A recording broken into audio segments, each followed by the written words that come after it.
नमस्कार दोस्तों, मेरा नाम ध्रुव वर्मा है और आप देख रहे हैं शांति कुंज वीडियोस पर मुझे हमारे साथ एक ऐसे शख्स हैं जो वास्तव में गायत्री मिशन को लेकर के बहुत ही पराक्रमी कार्य कर चुके हैं और उसी के साथ एक नए कार्यक्रम की शुरुआत उनके द्वारा की जाने वाली है और उनके कंधों पर पूरा कार्यभार है।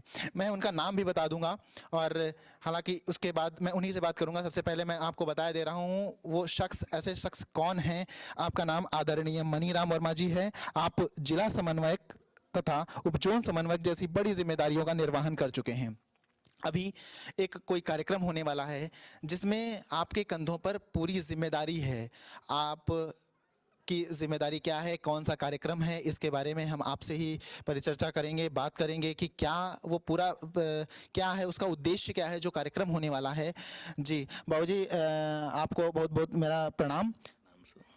ये अभी जो कार्यक्रम होने वाला है, जो आप पीछे मेरे देख रहे होंगे, प्रांतीय युवा सृजता समारोह श्रावस्ती, आपको पीछे दिख रहा होगा बैनर में। जैसा कि ये कार्यक्रम का जो उत्तर प्रदेश 25-26 जो ये गोष्ठी चल रही है इस समय, और उसके बाद ये जो पूरा कार्यक्रम का शेड्यूल है ये कैसे है, क्या है और कैसे आप इन सब ये कार्यक्रम है क्या, इसका उद्देश्य क्या है, ये सब चीज़ें बता दीजिए मुझे आप। एक तो आपने ये कहा कि हम स्वयं कोई बड़ी जिम्मेदारी निभाने वाले हैं इस प्रकरण में, पर ये जिम्मेदारी हम अकेले नहीं, हमारा पूरा उत्तर प्रदेश सहित हमारे अपने गुरु परम पूज्य गुरुदेव पंडित श्री राम शर्मा आचार्य के संरक्षण में निभाने जा रहा है। ये सामूहिक जिम्मेदारी है, एक बात। दूसरी बात यह है कि युग सृजता, जैसा कि इसका नाम है, युग का सृजन करना, निर्माण करना।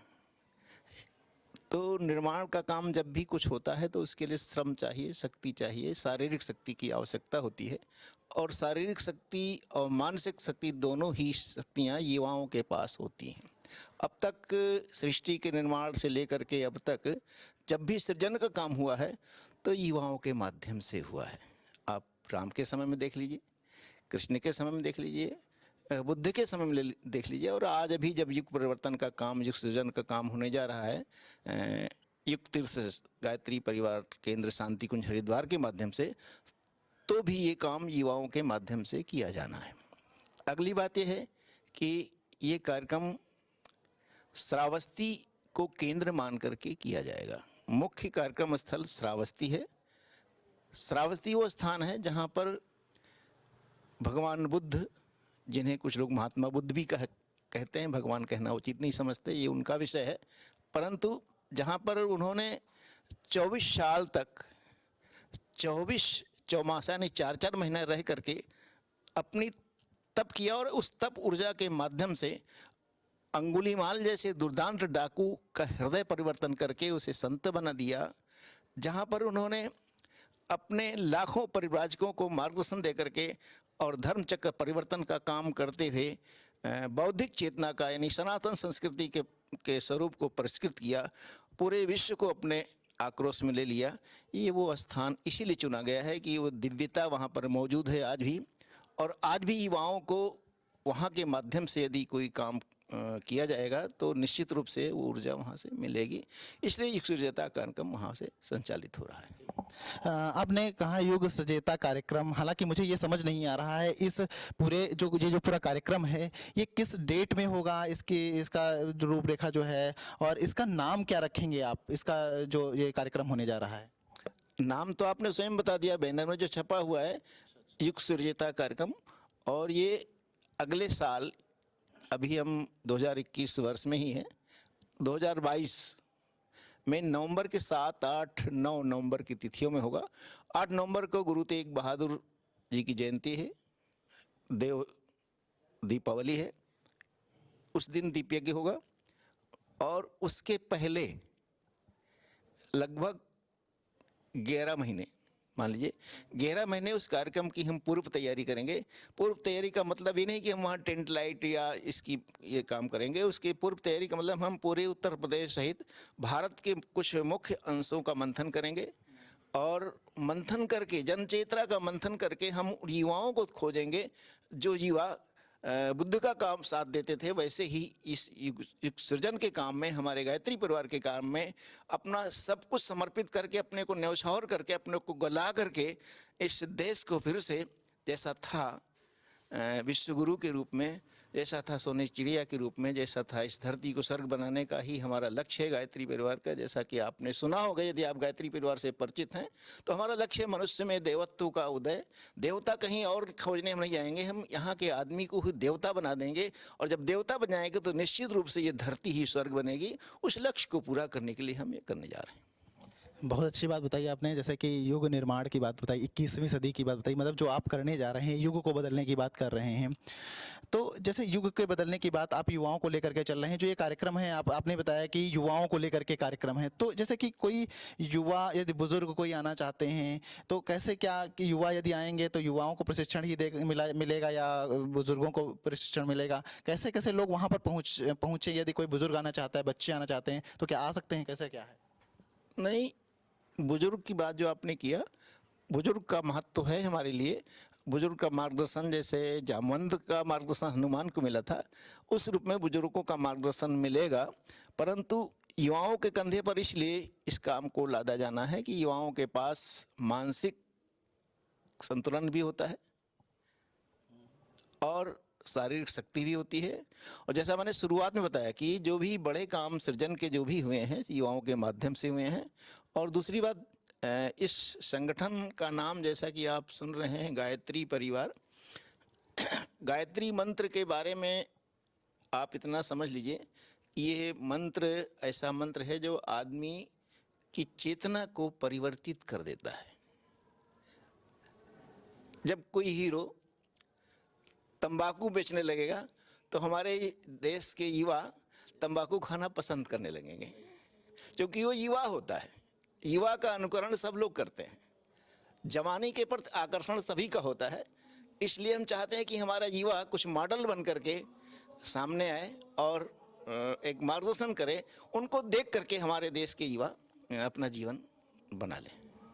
तो वास्तव में ये जो विचारधारा है, ये मैंने कुछ पुस्तकों को भी पढ़ा है, कुछ स्वाध्याय किया है, मिशन की कुछ पुस्तकों को भी मैंने पढ़ा है।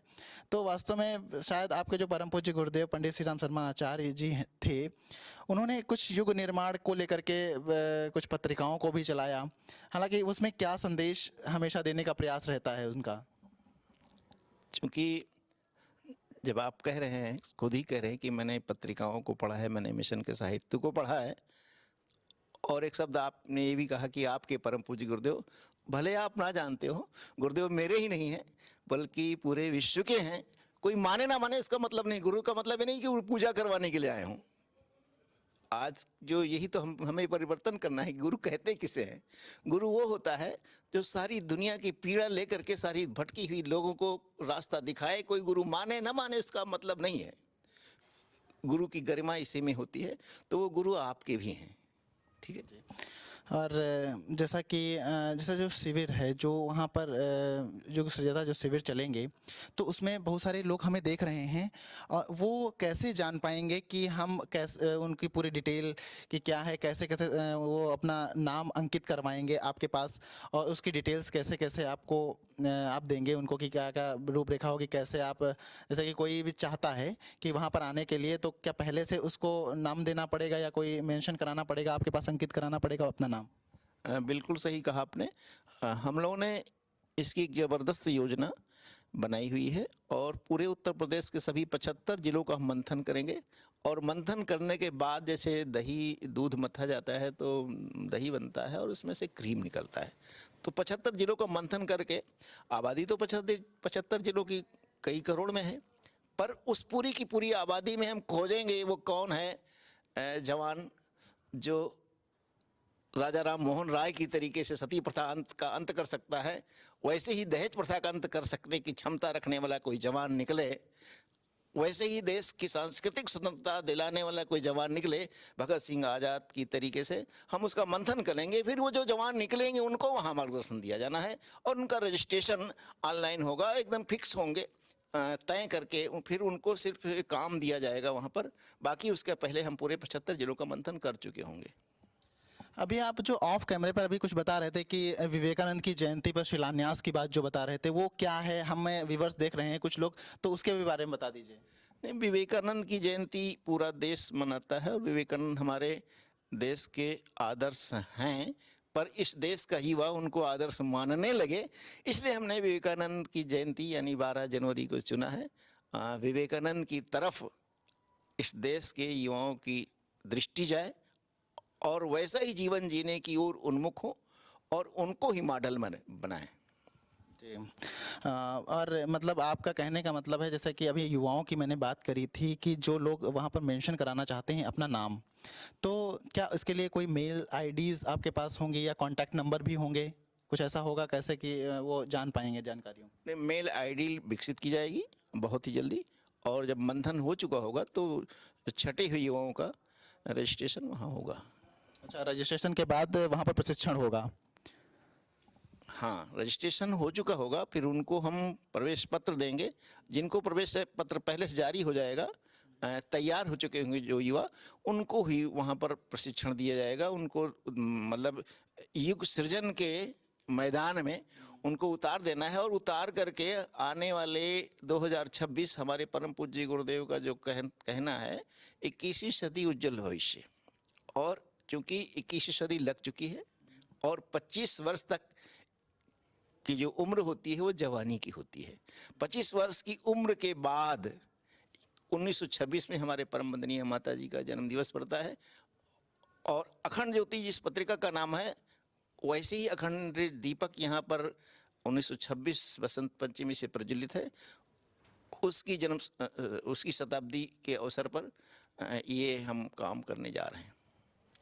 आपसे बहुत अच्छा लगा बात करके। और जैसा कि आप देख रहे हैं, मुझे ये सारे कॉन्टैक्ट्स आपको बाद में दे दिए जाएंगे क्योंकि बहुत सारी चीज़ें अभी क्लियर नहीं हो पाई हैं। और ये जो कार्यक्रम की दिनांक है वो डिक्लेयर कर दीजिए क्योंकि हमारे जो लोग देख रहे हैं वो भी जान पाएँ कि दिनांक क्या क्या है। एक बार फिर से जान लीजिए आप, दिनांक मैं बता चुका हूँ, फिर भी ये 2021 चल रहा है। आने वाला 2022 नवंबर के 7, 8, 9 नवंबर 2022 की तिथियां हैं, और उन तिथियों के पहले हम लोगों को बोध कराएंगे। आज पीड़ित है अभी कोरोना काल में जो भयावह संकट आया ऑक्सीजन का, ये ऑक्सीजन का संकट आया कहाँ से, किसने पैदा किया? पर्यावरण ने अपने आप ने, वो संकट हमने खुद पैदा किया है, और हम खुद सचेत हो जाएंगे तो ऑक्सीजन का संकट अपने आप खत्म हो जाएगा। पर्यावरण को संरक्षित करने की हमारी जिम्मेदारी है, क्योंकि उसका लाभ भी मनुष्य जाति ही ले रही है। जी, बहुत अच्छा लगा आपसे बात करके, और इसी के साथ हम विदा लेंगे आपसे। बहुत बहुत धन्यवाद।